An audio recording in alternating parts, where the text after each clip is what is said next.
ඔන්න ඉතින් අද මම රිව් ගන්න දන්නේ රුපියල් 200කට මං ගත්ත මීල් එකක්. ඉතින් මේකේ පරාට දෙකයි හොදි වර්ග දෙකකුයි තමයි තියෙන්නේ.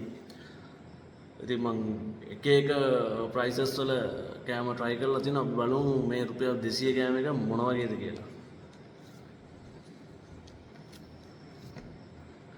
මේ පරාට පට්ට තික්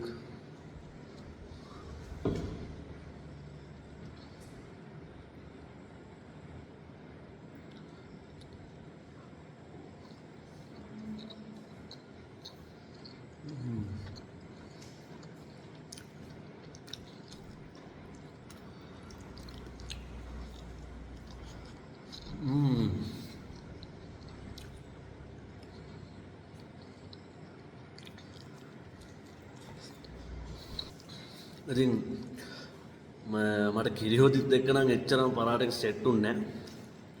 අපි දැන් බලමු මස් හොදිත් එක්ක කොහොමද කියලා.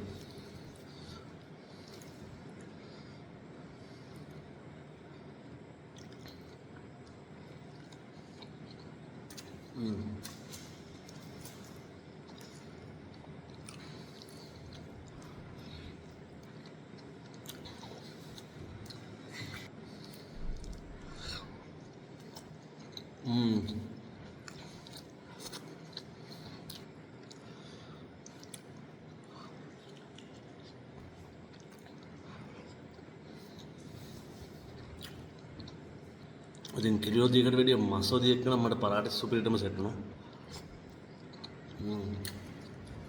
ටිකක් පෙඟෙනකම් මේක තියන්න ඕන මේ විදිහට.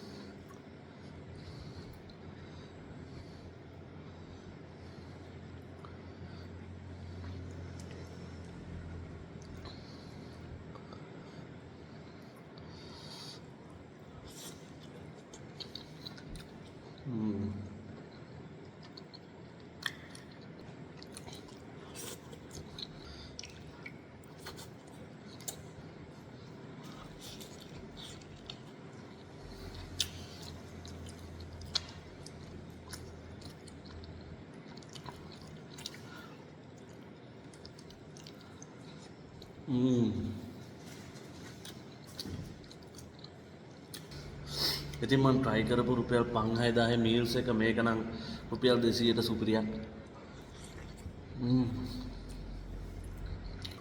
ඉතින් ලොකුවට වේදම් කරගෙන ගන්න ඕනේ නැහැ. මෙහෙමත් ඉතින් සුපිරි ආතල්ලයක් ගන්න පුළුවන්. ඉතින් මේ මීල් එකට මම දෙනවා 10න් 9ක රේටින් එක.